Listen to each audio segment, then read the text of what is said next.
If the word witch makes you feel full of power and excitement, if you love personal development but loathe boring love and light conversation, if a sexy combo of witchery and inner work piques your interest, you're in the right place. Welcome home, Magic Maker, and welcome to Expedition to Soul, the podcast brought to you by the Sisters Enchanted. Welcome back for the Sunday coffee chat. It's so nice to be back with you on this Sunday. I missed the last two Sundays, and it feels like good to be in the rhythm of being back here again today. All right.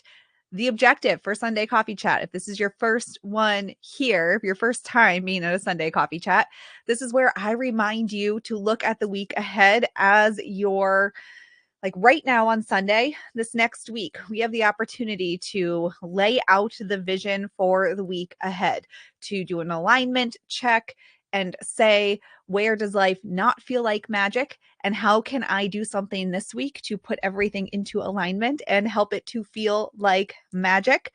And that's what we're here for. A couple things right at the top to remind you of. If this matters to you, we do have Holistic Witchery open for registration through today with our Conjuring Abundance unit kicking off right around the corner. So if that's pertinent to you and you were like, oh yes, I wanted to sign up for that, now you know. And then also our small group Enchanted Journey Mastermind. We are closing for the year on June 7th. So if you wanted to be in for the last 6 months of the year, where you can get personal one-on-one accountability and alignment checks, get your patootie in that. All right. All right. So today's agenda: time, money, see where we end up. That's on the agenda for today. Time, money, see where we end up. First things first, time. If you use a planner, or if you don't, grab a piece of paper and let's start to cast the vision for the week ahead. So many people feel like life controls them. They are in the passenger seat of life. They're in the passenger seat of whatever the week delivers on their doorstep, in their email inbox, in their literal mailbox, the phone calls, the text messages, all of that. And the way to feel empowered again, to take control of your time, is to look at the week ahead. So your planner system, whatever you use to plan the week ahead, it's going to be unique to each person. I, of course, love the Sisters Enchanted Lunar Planner. It is, though, I will say, it's pretty open-ended for the week. So you have these empty spots. When I'm feeling wildly chaotic and like I don't know what I'm doing because I have so much to do, I do use an hourly planning sheet on paper. So I do have a planner of them, or I'll just print one out if I don't have that handy. And then I go through the day and line up all of the appointments, all of the time constraint things to help me get clear in my head. So whatever method works for you. If you haven't heard me stand on my hill, my soapbox of digital planners, you want to get yourself a digital planner. Google Calendar is free. It's amazing.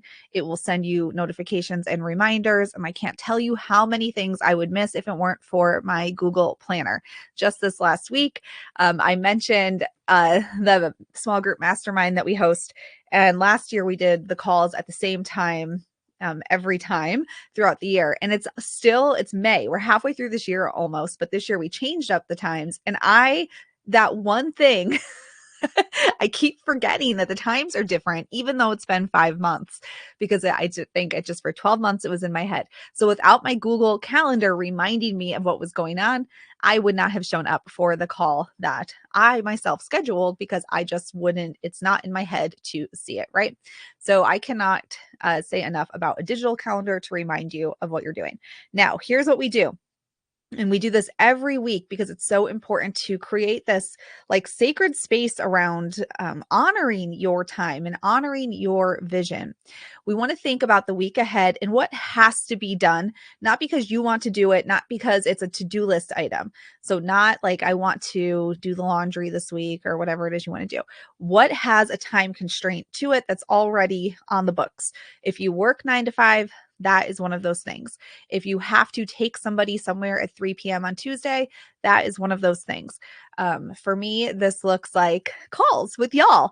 Those have to go on the calendar. Team TSE meetings that happen every week at the same time, those are on the calendar. I've got kids, so their activities, things I have to show up for, those are on the calendar. I have weekly dinner with my grandparents, that goes on the calendar. Once you have all of your time constraint items on the calendar, your work hours, the appointments, the commitments, you just take a pause, take a breath, pull back, and look what's available to you. So many people go sideways with their goals and their intentions. Your intention is how you want to feel. Your goal, these are things we can say, yes, I did them, no, I didn't do them, that help us reach the way we want to feel. So we start with feeling, and then what's next. And so many people overestimate the actual energy they'll have available to do something, and then they feel like they're failing at life. And the reason for that is because you have 40 to 60 hours, perhaps, unless you're retired, in which case that's a different thing. And I can bring that up next.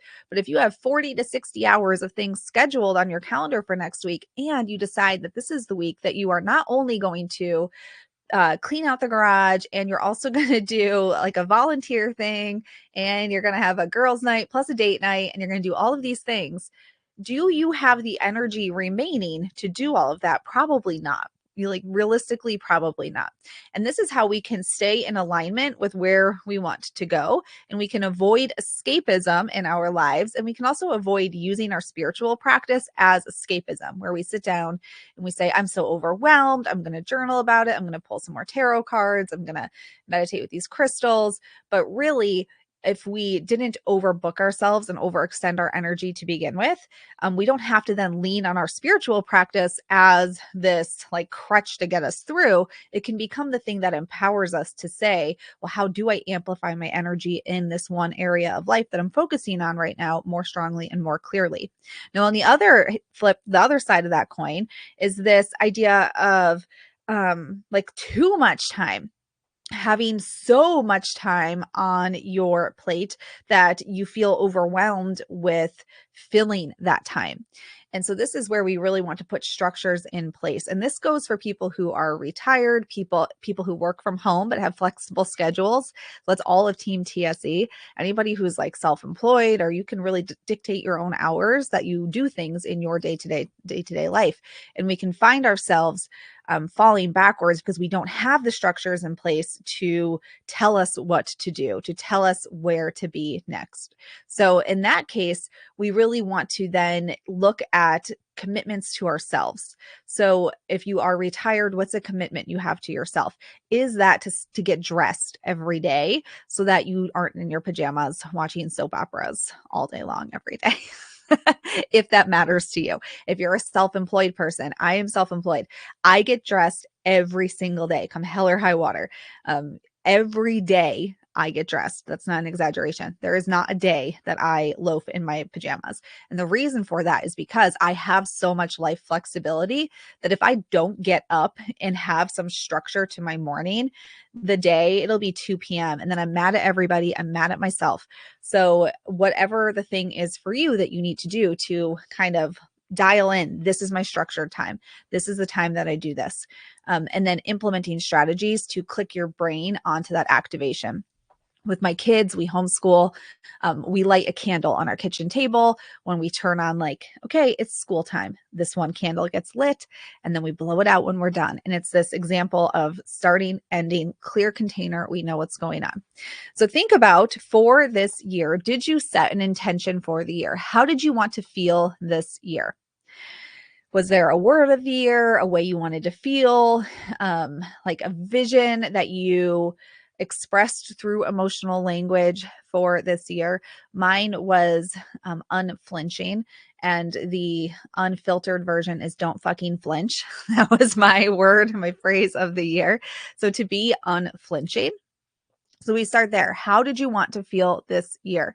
And then we look to the season that we're in. So we're in the spring season. Was there something that you set for the season? If there wasn't, that's okay. And if there was no word for the year, that's okay too. You can start right now for the week ahead. For the season, mine was to feel passion, to do things that inspired passion within me. And then this lunar cycle that we're in, I wanted to feel ablaze. You can see there's a trend going for me. Now, I'm very specifically sharing my example with you though, because this is another thing to check as you sit down to plan for the week ahead. Are you scattering your energy all about because you're unfocused and you're not clear on what it is that you want, what it is that you desire, what your vision is, and how you want to feel? So don't fucking flinch. Feel passion, feel ablaze. That's like one train. That's one train of thought. If I, for this year, wanted to like, don't flinch. And then for the season, I wanted to feel passion. But then for this lunar cycle, I wanted to feel rest, like rested. Is that one train? Or did I just jump to another track? I just jumped to another track.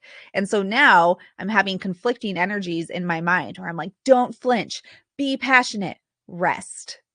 So I might want to, maybe I do really want to feel resting, but that's where we want to play with language and say, well, what do I actually want? Because I want to be unflinching. I want to feel passionate, but I'm feeling overwhelmed maybe. So is it, do I need to feel, I don't know. Do I need to feel focused in my passion?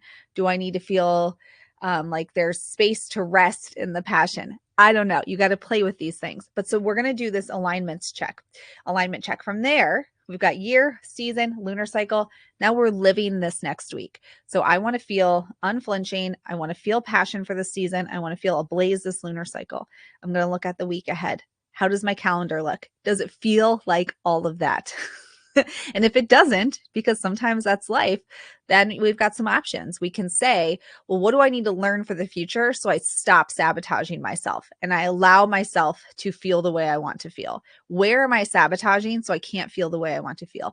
Or what big life where I'm at a crossroads? Maybe you're a person, in my case, I want to feel passion. I want to feel ablaze. And maybe this week, I mean, it's not the case, but if this was the example that I had to do like a whole bunch of it's times like this that I'm like, see, you walk your talk long enough, y'all, and it just works out. I can't even think of what a week would look like that would make me feel the opposite of passion or ablaze. Like there's no scenario in which I'd have a week that was the opposite of that. But maybe that's you and you do a job that you really loathe. You do not feel passion. You do not feel ablaze. And so now is the question. This is how I want to feel. What steps can I take this week to feel that way, even though most of my week won't feel that way? And then what do I need to start creating space for in my life to make a career jump? What do I need to start making space for to up my confidence and reword my resume so that I know I have the qualifications for the job I really want to be doing? And this is where we can start to look at the life we're living, see how we want to feel, find the areas where there's not a matchup, and then do our energy checks and do our shadow work and do our energetic stories and our chakras and see where we continue to walk out of step with how we say we want to be. And we can use all of our metaphysical tools, our spiritual practice, the moon, shadow work, tarot, all of that to help us zoom out and understand where we're really holding ourselves back. Okay, so with the week ahead, everything that you have to do, time commitments first, and then from there, what are your priorities? And then put those in. My contention for life is that you cannot truly hold more than 3 priorities at a time without overextending your energy. So if you have a full-time job, that's going to be one of your priorities.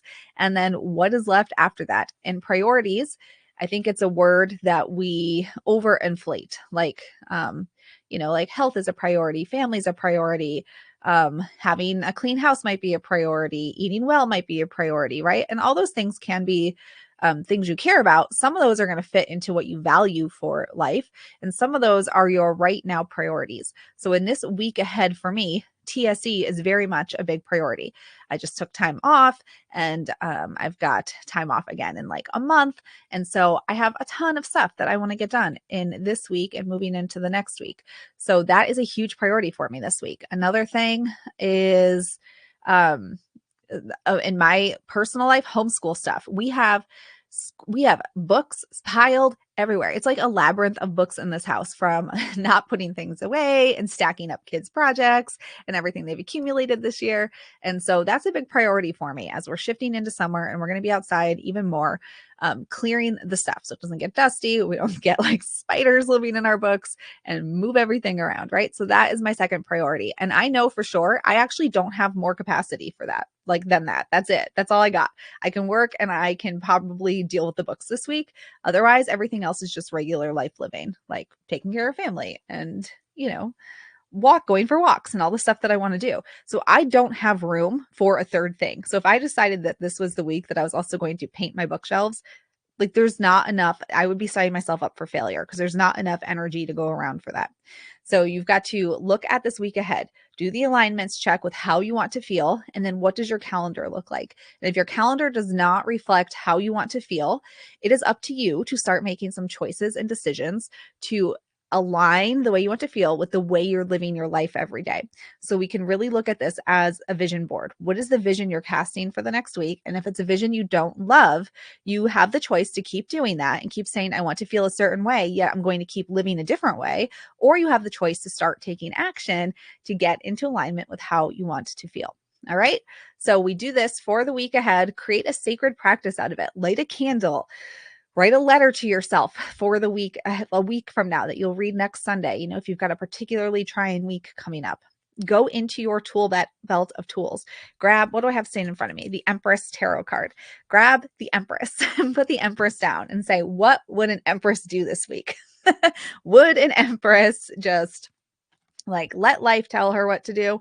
Or would an Empress plan and nurture and make space in this week ahead? Now, I know that when I say plan and I say schedule, many people have like this knee-jerk gut visceral reaction where you're like, I don't want to plan everything. I want freedom.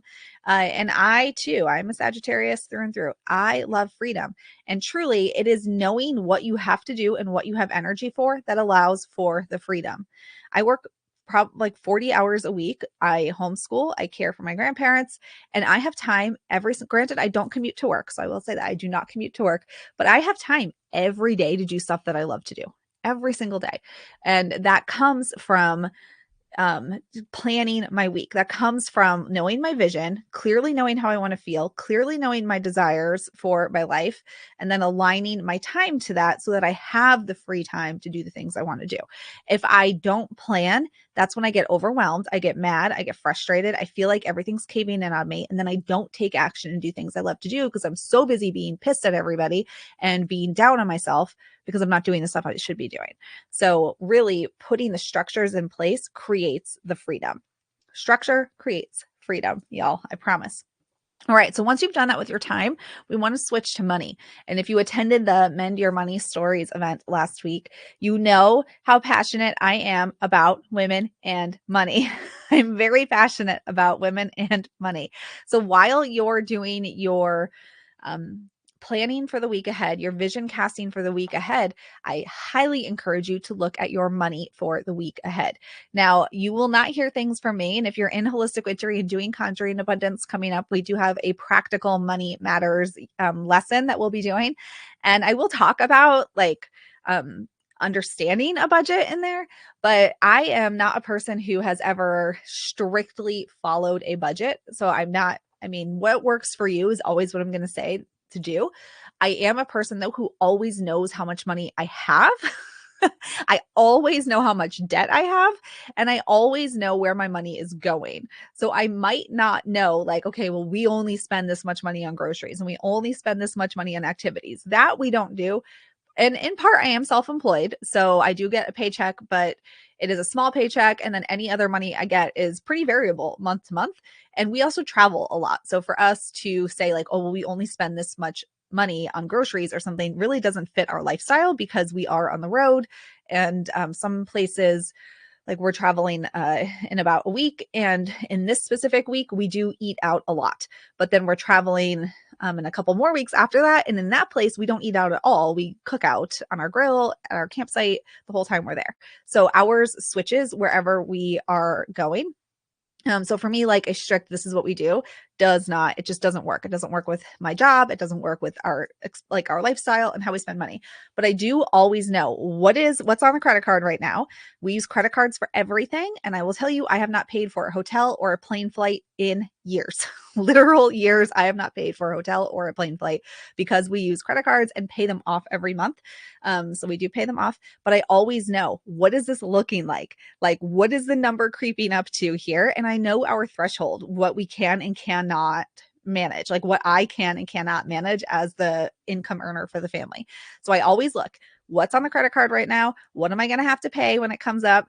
What is our utilities? What season are we moving into? Like for us, we have window air conditioned units in the summer, and they're not, if like one of them that we run for our house, it's not like the right size. It's not very efficient, but we don't really have a good solution right now. So I know like our electric bill is about to be gigantic compared to what it was last month. And so I always know what is coming, where is it going? And I have like a vibe check of the money situation always. What is going on with our investments? Are they increasing? Was there like a loss here? What is happening? And so on Sundays, when you're doing your time and you're planning for the week ahead, go to your money and do the same thing. Where are you at? How does it feel? Does it feel like cushiony, or does it feel really constricted? And if it feels really constricted, what can we do for the next week ahead to help loosen that constriction? Because feeling like you can't spend money and like you can't look at your money will only lead you to having less money. Feeling like you can't spend money leads to misery, which leads to you doing things to escape and ultimately make less money. So I want you to do that for this week ahead as well, is look at your money and start to understand what it is that you can do to shift your money situation, just like your time situation. We all come to a crossroads where we get to make decisions. Do I want to keep like doing this thing for all these hours in a week that I hate and is not in alignment with how I want to feel? Am I just going to settle and do it, or am I going to make a change? The same with money. Am I going to keep like avoiding my money, feeling shame about it, feel like I have no options, no way out, and I can never recover from this? Or am I going to do something? We always have a choice.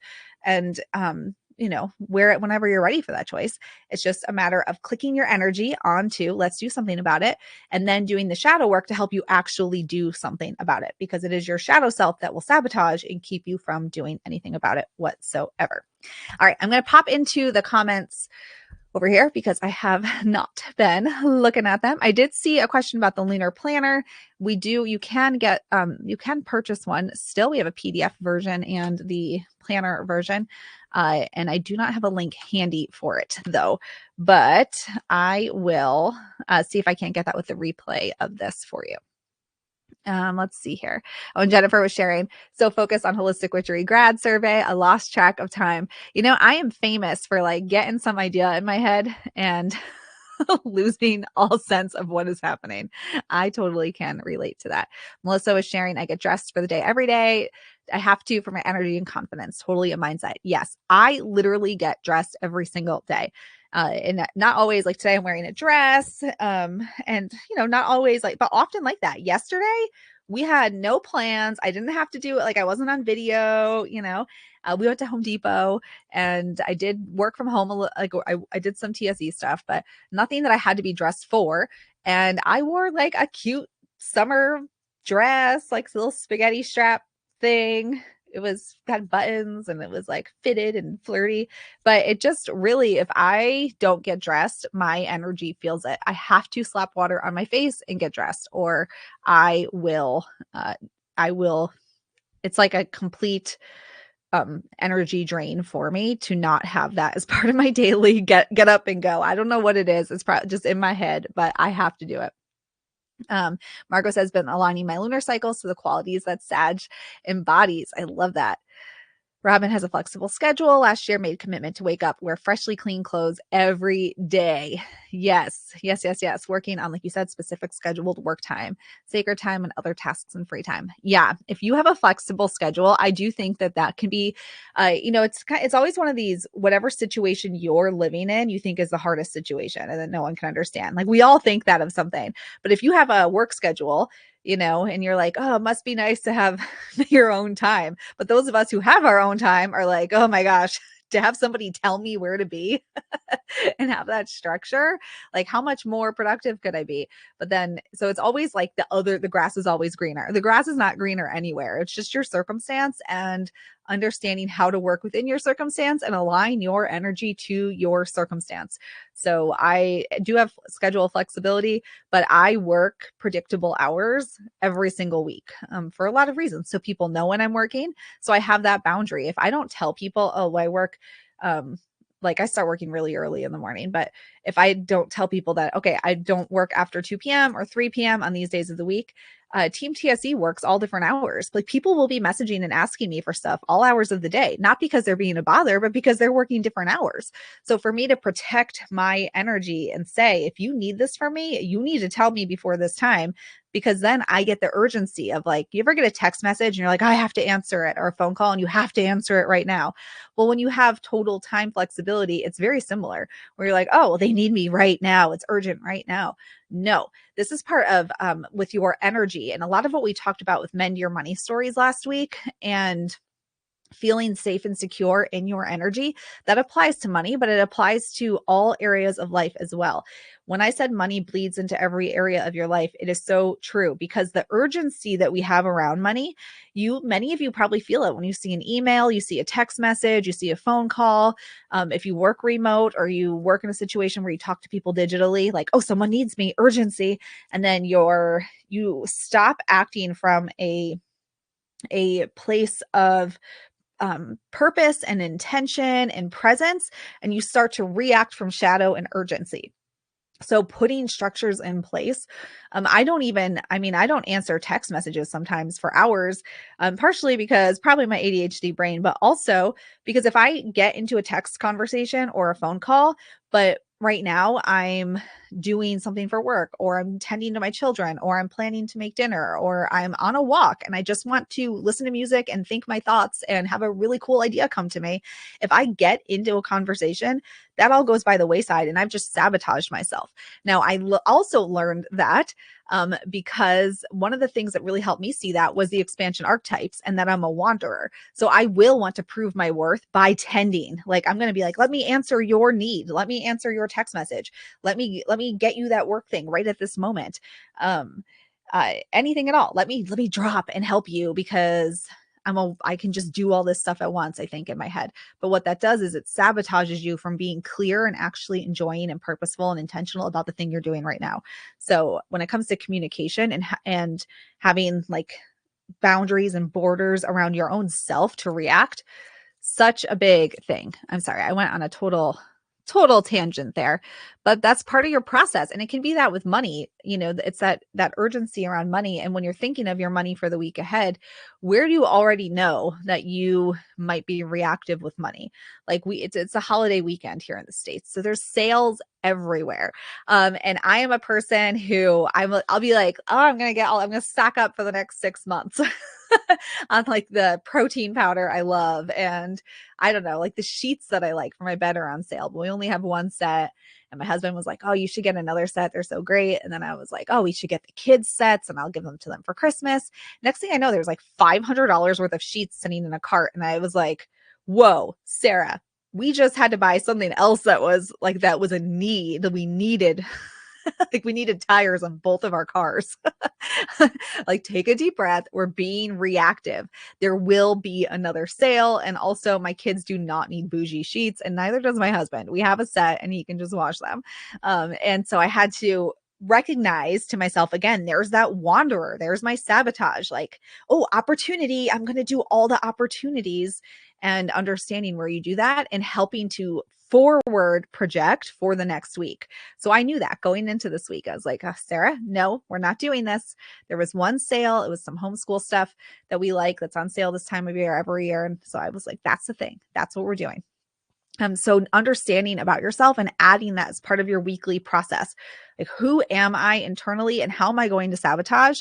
And what am I doing about it in advance? All right, let's see. Just checking. I see lots of alignment words for the year here. Margot is sharing why children thrive when they have structure. Yes. Structure is, we make it to be this like nightmare thing, because I think we don't truly understand it. but we really do need structures. Kimberly was sharing that looking at credit card, overwhelmed with looking at all the options. Yeah, I mean, I would say when it comes to credit cards, total random thing, but I not very spiritually, not spiritually related at all, I suppose, but really asking what you need and what your tendencies are. So getting a credit card, I've shared my story in the past. I was $20,000 in credit card debt for no good reason. It wasn't like we had stuff happen and we couldn't pay for it. No, I just spent money on stuff. And so I took the credit score hit, canceled all my credit cards, like tanked my credit score, and I paid them off over 5 years. And every dime I paid off by myself, working 2 jobs, and I got them all paid off. And then I was very hesitant to get another credit card. So I really had to, and now I'm a business owner, and you can't be a business owner without a credit card. You can't, because of all the softwares, like you have to have a credit card. And so I really had to check with myself about what was it that got me there to begin with? And did I heal that? Not did I learn my lesson? Not am I going to be better this time? No. What got me there? And did I heal that need within myself? Did I heal the empty space that I was filling with buying stuff? Did I do that? Yes or no? And then from there, I think it's understanding what it is that you need right now. We do have several different credit cards. My husband was self-employed. Now he doesn't work, but between having 2 businesses, I had another one, 3 businesses, plus our personal, like we've got lots of credit cards that we use for different things, but we look at now what we're getting from it. So my credit card, and we actually flip which ones we're using at a time based on what we need. So if we're planning a trip, we'll use a credit card that gives us a lot of points towards vacations and experiences, or like points back that we can redeem for gift cards for hotel usage, things like that. If it gets closer to the holiday season, we have one that gives us, we can redeem for Amazon points. So then when it comes to the holiday season, and I do have 2 kids, so then we will flip to that and use that one to get those points up. And then I don't really have to pay for Christmas stuff, right? But we do also a lot of cost measuring when we're buying something. If we can get a cash discount, is the cash discount better than what we will get on credit card points? And a lot of our credit cards do offer discounts on different things if we use that card when we buy it, but it does require us to pre-look for that and see what that opportunity is. Like we just bought, this is the bougiest thing I'm about. This is the weirdest bougie slash not bougie thing I'm about to say. We just bought a washer and dryer, clothes washer and dryer for our camper. Judge me. Everybody judge me right now. Because who needs that for a camper? But we have a big camper, and we are looking next year to take it to Florida for a couple months. And my husband is resistant. And that was like but if I get you a washer and dryer and you don't have to go to the laundromat, that was my thing. But that's an expensive purchase. So we looked at all of our credit cards, and I looked at all of the different stores that sell the one we wanted and which store was offering money back or discount off by using that credit card, rather than using, because we also have a Home Depot card, which would allow us to defer the payments. We could pay it over time with 0 interest, or like PayPal Credit does that. But we looked at like, what is better for us right now? Is it more payments with 0 interest, or is it saving the money when we use the money back? So it did take, I probably invested 25 minutes into the process of just checking everything. And we ended up saving $200 by finding the best deal and using that option with our credit cards. But I did spend about 25 minutes. So 25 minutes, we basically made $200 or kept $200 that we would have spent if we just did the first thing we were thinking of doing, which was ordering it on Home Depot with our Home Depot card, because you also get 10% off with a Home Depot card, or you can do the 0% payments, whatever. But I took the time and said, well, what is actually the best deal? What's everybody got going on right now?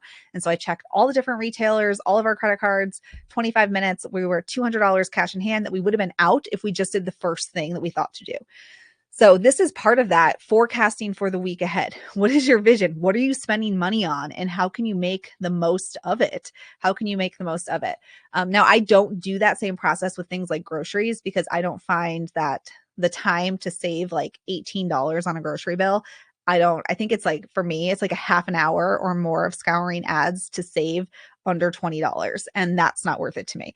But the $25, the 25 minutes to save $200, that was worth it. So we look at that. So I would ask, like, what do you want a credit card for? And what's your purpose? We got a Southwest credit card years ago when my daughter was first born, because I was always flying Southwest to visit my grandparents and my dad. And so with the Southwest credit card, I never had to pay for a plane ticket once we had enough points. And so like that worked out. Now we don't really fly, so we don't use that card as much, just once in a while to like keep it up, because the balance is, we've got a high limit and it looks really good on our credit score. So we do that. But we don't really use it on a regular basis anymore because we don't use the points. Okay, there you go. There's some credit cards for you. Tammy said we use credit cards all the time, helpful in seeing how we spend. Yeah, but you do have to pay it. So that's why I'd ask, like, what is your purpose in getting one? What is the reason? Is it to build your credit? Is it to, another great way to build credit? This depends on if you have a family member that trusts you and that you love. I have a family member who had really poor credit from various years of credit usage, had no credit cards, had gotten rid of them, had paid off all the debt. The credit was in the tank. My husband and I have very good credit.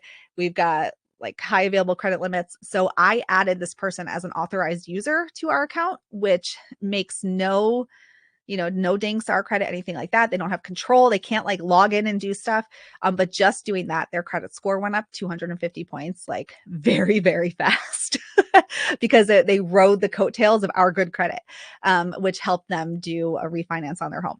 So if you have people in your life who could use, like if you're in a credit situation, that's another thing though to think about, is how you can use your community if you have somebody that would do that for you, because authorized users, it's different than an additional user, and you can just drop authorized users like easy peasy of the click of a button. And it's not like adding someone as an account owner. So there you go. Another little credit trick for you. Brittany was sharing the little treat mentality I get when I feel constricted is such a vicious cycle. Little treat. Yeah. Give yourself a little treat by putting $5 into an investment account. There's a hack for that. Tammy said avoidance doesn't make it go away. Yes, definitely. Beth, I use credit cards too. Specific one I use for everything. I can open the app, click the pay button. Yeah. Keep track in real time, like your checkbook. Yes. Renee, I've been wearing my Mrs. Roper caftans. Yeah, I remember when you did that party. Gia, quit my soul crushing job, made time to be serious about my family and my own business. Yeah. Oh, and thank you for the kind words on my necklace. Sharon, the grass is not greener, it's just astroturf. Yes, you still have to mow it. Love those. And Brittany is going to go back, listen to Men Your Money stories. Margot, the grass is greener where you do the work to tend to it. Yes. Cheryl, I've been retired 5 years, still get up and get dressed, put on makeup. Yeah. I have to tell you, this woman, she passed away, earlier this year. A woman that I met at my grandparents live in a senior living, like apartment community complex thing. I moved them there two years ago now. And one woman, her name was Norma. She passed at 94.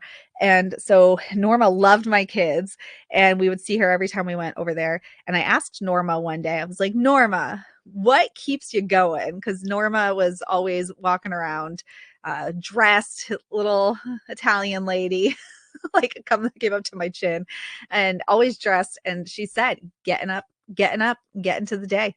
That's it. Getting up and getting to the day. And I was like, Norma, I'm going to take it. I'm going to take that advice, and I will not let that go unseen. Get up, get to the day. Christy says, was not successful working from home. My boundaries were not set and I wasn't ready. Yes, I will say over the 8 years of Team TSC, the folks who did not last long working here, or it was not a good relationship, were people who struggled with working remote and balancing their personal lives with TSE lives, or like if they had another job and like TSE plus, and that is the biggest thing, is folks not able to balance working remote and being in their life.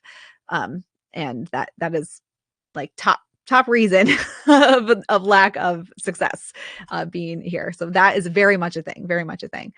Let's see here. Um, Meredith, no apologies. Need to hear this. Renee, when I was sleeping after a night shift, my family knows not to wake me up unless the house is on fire. Anything else can wait. Yeah, you need those boundaries. You need those boundaries.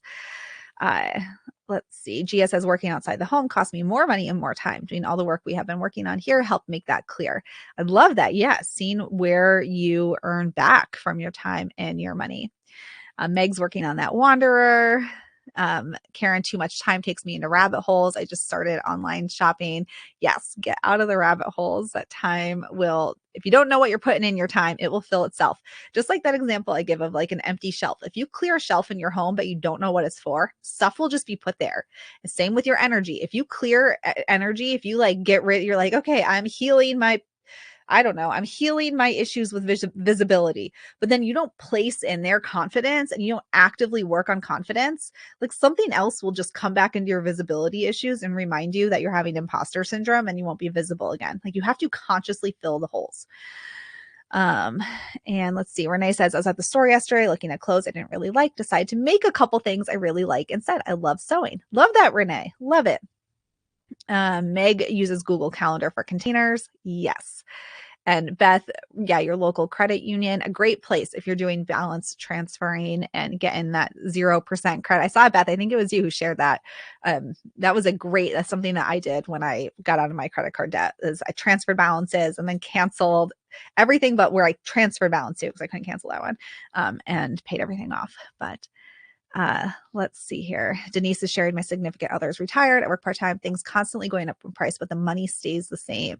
Yeah, Denise, I can relate to that. I shared during Mend Your Money stories that I've actually, I don't know, might be oversharing. And I do, like, I get paid a I pay myself a fair amount of money, but I have not taken an increase in pay in 4 years. And just like everybody else, our property taxes have gone up. We pay those. We don't have a mortgage, so we have to pay them every year. Our property taxes have gone up $3,000. We had a bill that was like kind of unexpected, kind of like saw it coming. Anyway, we're paying an extra like $2,000 a month on that. That we were not paying before. And so I feel that. And what we've done, to mitigate that without my husband, because I don't want him to go to work. That would make our life, we wouldn't be able to live the life we want to live if my husband would have to work. So we've just really been consistently values checking. Like where are we spending money that's in alignment with our values, and where is it not? And what can we just hold off on for another time? And obviously, like I say, that with the privilege of having enough money to make those decisions. And then actually, I've been more aware of, I feel like I'm 45 minutes in, danger zone of rambling, but more aware of where I overextend myself in energy. So then I make poor financial choices for my values. So for me, for example, if I overwork myself or I'm very like, oh, everything at work needs doing. Anna needs me. Naomi needs me. They're the two in charge of things. Naomi's in charge of all marketing and Anna's in charge of fulfillment. And so, like, at any given day, Anna might need me, Naomi might need me, my husband needs me, my kids need me, my grandmother's calling me because she's lost in the middle of the state and she should not be driving herself anymore. This literally happened the other day. My grandmother was lost an hour from home. She's 86, lost in Connecticut. And she's only lived here 2 years. My Anna and Naomi both needed something. My husband couldn't get the kids logged into their online class, and it was all happening at once. So when these things happen, if I don't care for my energy, that's when I get frustrated and I'm like, we're going out to dinner and spending, I live on the shoreline of Connecticut, dinner out for a family of 4, minimum $120, even if we go to like the cheap local pub place. There's nothing cheap around here. So we like Wendy's, $60 for the drive-through. So if I'm feeling overwhelmed and my energy is not regulated and I move to shadow places in my chakras, that is when I start to be reactive. And I'm like, oh my gosh, I need to hire someone else to help me and spend more money, or I need to spend money going out tonight because I just can't with this house. And I can't with all you people. And so really then too, I think that when you're finding yourself at like a financial limit and you're like there, I just don't see a way out. Our tendency is to do more panic things. It's to react more. It's to find the constriction. And I would contend that if we can pull back and take a breath and say, all right, what am I about to do to make myself feel better that's not actually helpful? And where can I find peace in my energy so that I'm not looking for something that costs money to solve my problem? So that's another thing that I've been walking more. I mean, my list of stuff I do in a day to not be in a shadow energy is vast. But I find that just staying out of my shadow energy actually helps me to manage the money. All right, I got to the part with the camper. I know. I couldn't even believe it when I agreed to getting the camper. He's been wanting one for like 4 or 5 years.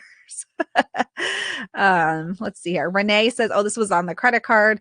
We added our daughter to ours, but she doesn't even know." Yeah, that's a strategy that a lot of my self-employed friends do. They add their kids, even when they're minors, to their credit cards so that they have a banging credit score right from the start. And the kids don't even know about it. Their names are just on it. So, there we go. Yeah. And like Beth said, just because they're an authorized user doesn't mean you're obligated to hand them the card. That's a great point, Beth. And I'm sorry, I'm circling conversations. I'm jumping, but I'm going back through the comments. The person who's an authorized user on my card, they don't have the card. It's in my desk.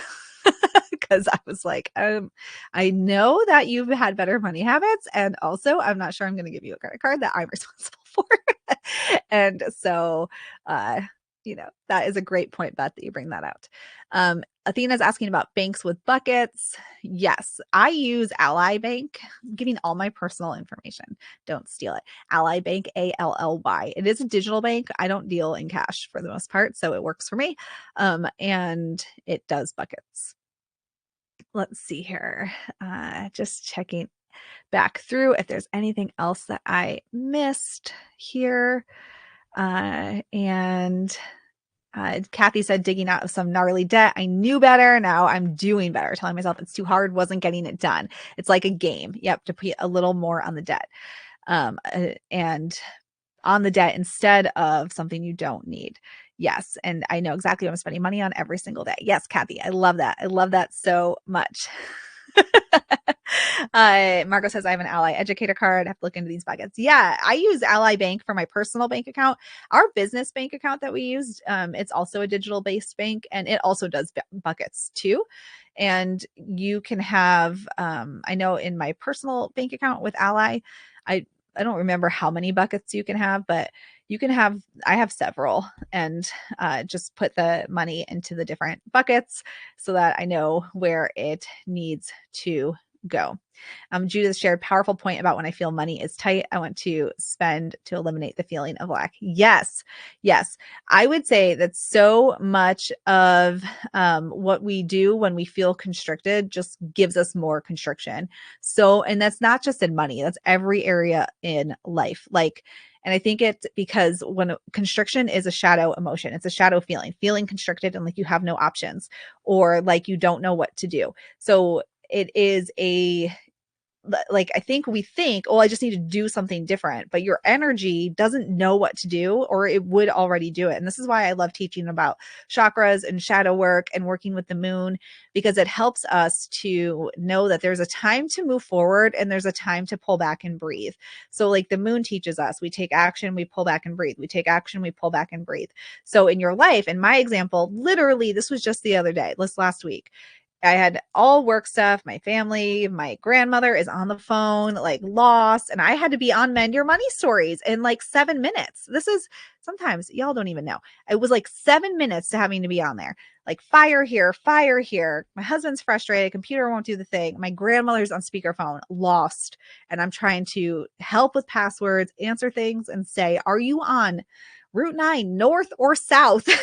You got to pull over. Where are you going, north or south, so I can help you? And I had to be on camera in 7 minutes.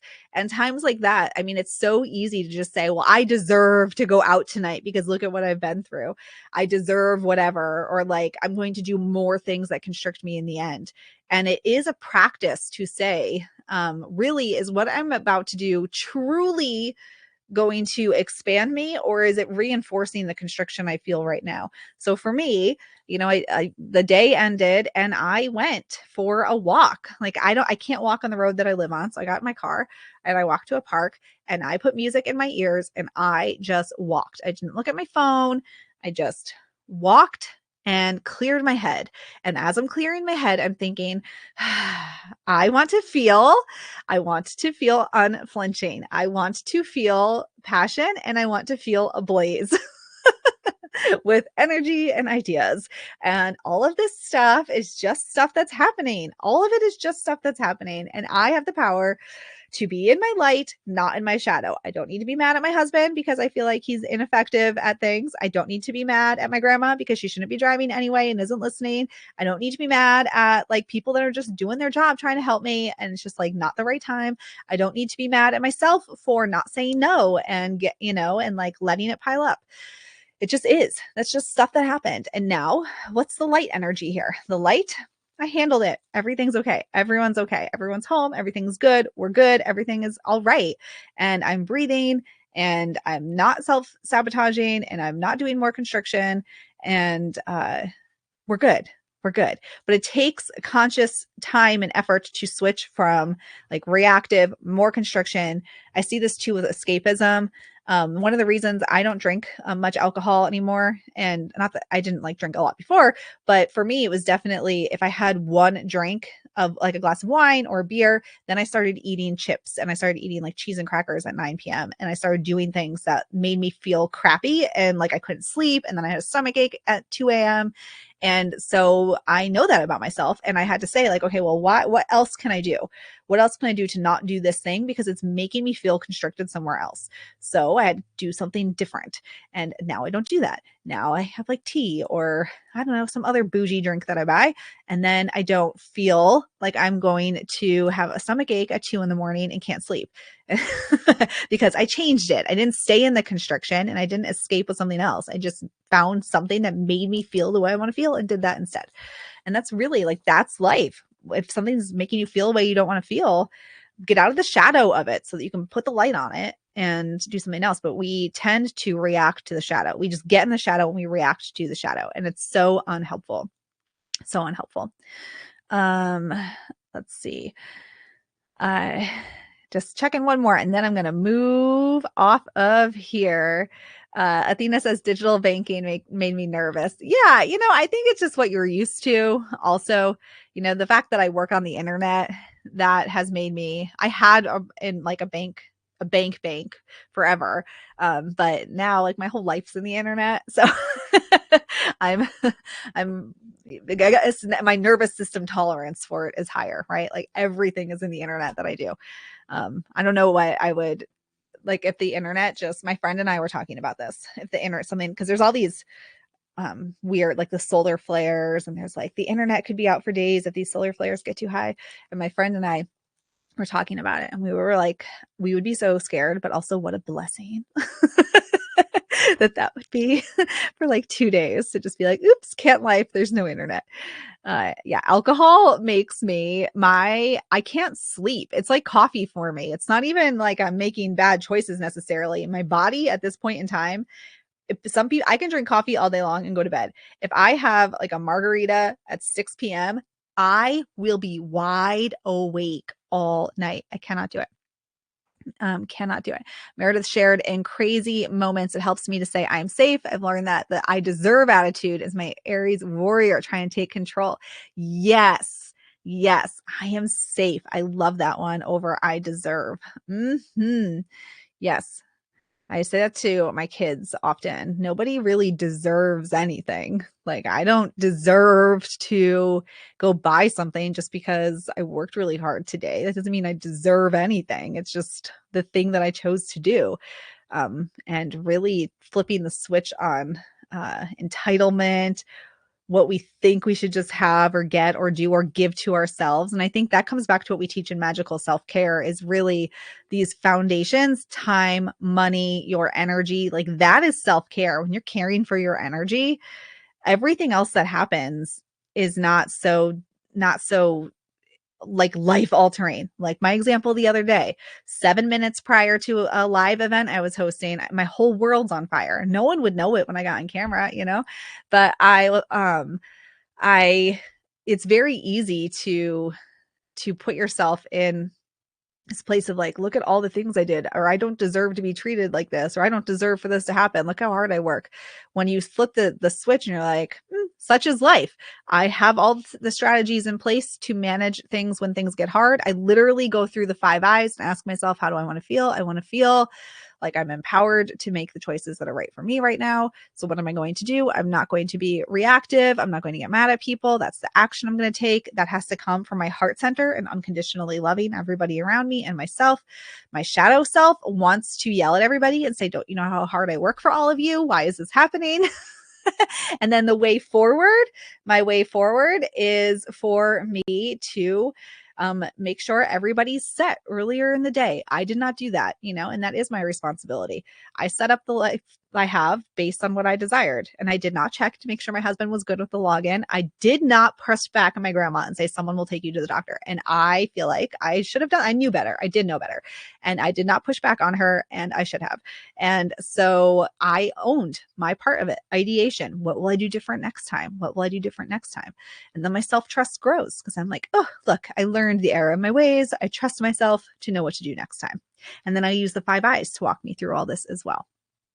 Which really, really helps, Meredith, if the internet went out, I bet you'd have an awesome mail-based course. Hey, you better believe we stock up mailing addresses in the event that the internet dies. You will all get a letter from me. Be like, we deliver this via snail mail now.